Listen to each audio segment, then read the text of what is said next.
Hello families, how are you doing today? I have a video of MC Mbakara with his first daughter, with his daughter. I think that is his only daughter. As of last year, there was this woman that came brutally on social media and she was like, MC Mbakara, why you have a daughter? Why are you not showcasing your daughter the way you're showcasing your sons, the way you're showcasing other children that you have?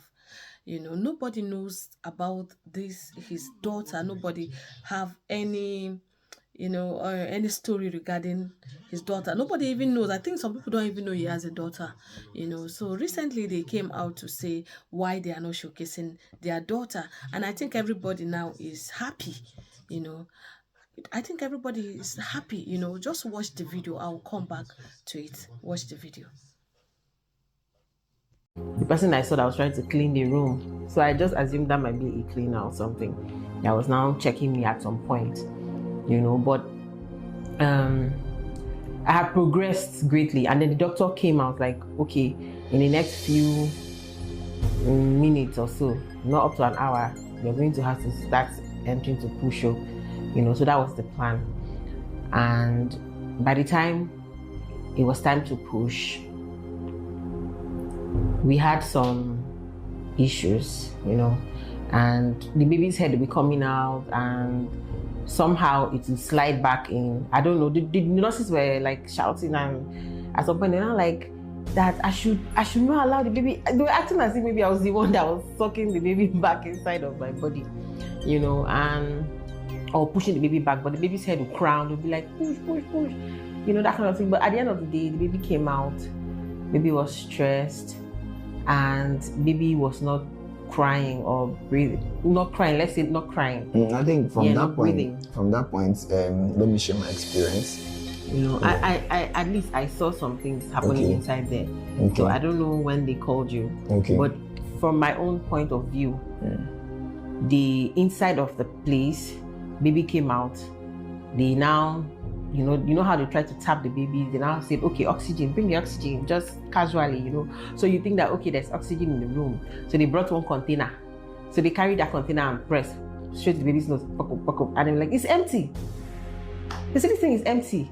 There's no oxygen here. Can you bring oxygen? So that's where the whole drama started. So baby was brought out, with an oxygen mask with a cylinder, and of course, the cylinder was not producing oxygen, but rather, some sort of water. So I had to unmask the baby and took my daughter into the car. Now the ambulance they brought, I think there was no fuel as at the time too. So we were left with the only option to drive with the baby. So my mother-in-law stepped into the car, and then we drove from General Hospital then to another hospital, to Teaching Hospital, and so in other words, what this actually meant is that in the whole of the hospital, there was no oxygen. No oxygen, yeah. So this is a baby that was gasping for air. For air already from the labor room, and now has no oxygen. To be transported, still gasping. For about over 5 to 10 minute distance, and then even getting to Teaching Hospital again, we have to start filling forms and buying cards and all of that. And then the oxygen was still not in the building, so they had to send someone they had to say one of you people had to go to outside of there, down a little bit to get the oxygen because distance. I was there with my friends as well, So and then I think even a lot of drugs that the baby needed that night, we had to run out to pharmacies to buy those drugs. Because it was not readily available in the hospital. So I was running from one place to the other, and guess what? My wife was in another hospital, also not strong. So my wife was in hospital B, the baby was in hospital C, both of them in different points. But by the grace of God and the mercies of God, she was able to regain herself, and so that's how we now brought her to how do you call it? ICU, intensive care. SBU. SBU, right? Yeah, so that's how we brought her to the other hospital. The baby was under the oxygen for almost a week. For almost a week. Yeah. You know. And how long did you guys stay in the hospital? We stayed for almost a month. Almost a month in the hospital. You know, and from all this period, yeah, most of the time she has some crises and some other stuff like that. In some situations where in the hospital, right? Yeah, in the hospital. Of course, she was in the oxygen, and we had to run some tests. Had to put our eyes on. Of course, you guys know how these places can be. There's no special care for you. So even as a nursing mom with healing wounds, tears, that was really, really bad. You know, still had to check on these children, because sometimes, you know, they had to teach us. At some point, we used to, you know, say that we can work as nurses because we really, you know, soaked ourselves into the everyday life of the children. So you have to. I think the baby entered some crisis sometimes that you had to look for lines, and then they had to like shave her hair to put drip on her head.